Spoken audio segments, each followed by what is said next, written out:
Breaking news today, a plot has been hatched by the Navalny camp to obstruct Putin's bid for re-election. According to a Navalny associate, Putin's job is to make sure the elections go off without a hitch, but Navalny's team's mission is to inform Russians about the economic effects of the war in Ukraine. With the opposition leader in prison for 30 years, Putin doesn't have much of a challenge going into the March 17 polls. Vladimir Putin seems unstoppable in a presidential election, what with his fingers on every Russian power lever. However, opposition activists smell an opportunity to expose Putin's vulnerabilities. On Friday, Mr. Putin announced his candidacy for another 6-year term. With opposition leader Alexei Navalny serving more than 30 years in prison and other critics also in jail or exile, he has no serious opponent to challenge him. The Navalny camp challenges the legitimacy of this election, arguing that the Kremlin's control over state media and its ability to exclude candidates undermine democratic processes. It views the 100-day campaign window, however, as a unique chance to engage Russians in a political discourse and persuade them that the war in Ukraine and the economic hardships it has caused are Mr. Putin's fault. Putin will inevitably win the elections, according to top Navalny aide Leonid Volkov. Our campaign's objective is to alter Russia's political agenda. With support ratings of about 80% in Russian society, the Kremlin predicts that Mr. Putin will secure another 6-year term in office. In his opponent field, just 3 names have been announced thus far. Boris Nadezhdin and Yekaterina Dontsova are 2 low-profile figures who might have trouble collecting the 3,000 signatures needed to endorse their campaigns.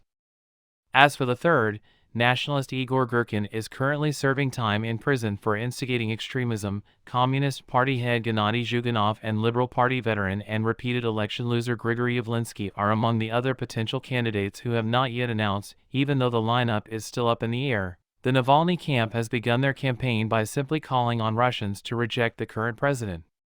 "We are not fielding a candidate of our own. Navalny was one of our candidates. They jailed him, attempted to have him killed, and refused to register him." A close associate of Navalny, Lyubov Sobol, is now based outside of Russia and is also on the official list of terrorists and extremists. This gives rise to the idea of a collective candidate running against Putin. Mandela counterpart. His backers have painted Mr. Navalny as a potential Russian leader who, once released from prison, would be like Nelson Mandela in South Africa.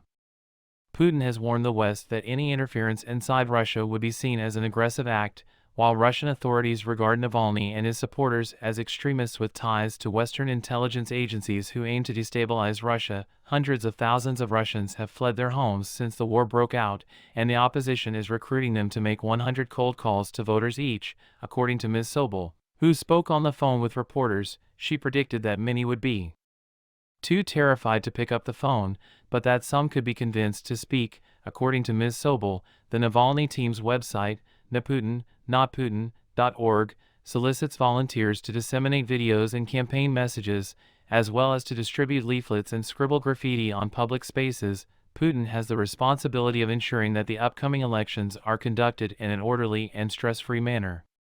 "The inverse is our duty," she declared on Thursday. The Navalny camp fired their first shot within hours of Parliament announcing the election for March 17. It shared images on social media of enormous blue billboards it had put up, which bore an innocent-looking Russian New Year's greeting. A QR code that directed to the Not Putin website was located underneath. Mr. Navalny's tech-savvy crew proved their genius with the stunt. The effect, however, was temporary, since the authorities removed the billboards and restricted access to the location. Tension spots. Historically, it has been difficult for Navalny's camp and other notable opponents of Putin, like Mikhail Khodorkovsky, a former oil tycoon, and Garry Kasparov, former world chess champion, to present a unified front. It is an enormous challenge for those outside of Russia to rally the population in a nation where nearly 20,000 people have been arrested since Russia's invasion in February 2022 for opposing the conflict in Ukraine, despite widespread dissatisfaction with Mr. Putin. Ms. Sobol said, "Many were too timid to voice their disapproval in opposition polls." The level of repression in Russia, she said, is a clear indication of the authorities' concern. Putin is facing some serious challenges. According to her, it is our duty as the opposition to make things more difficult for him. He and his regime will face problems if we do not stir up opposition, disseminate counter-propaganda, and speak the truth.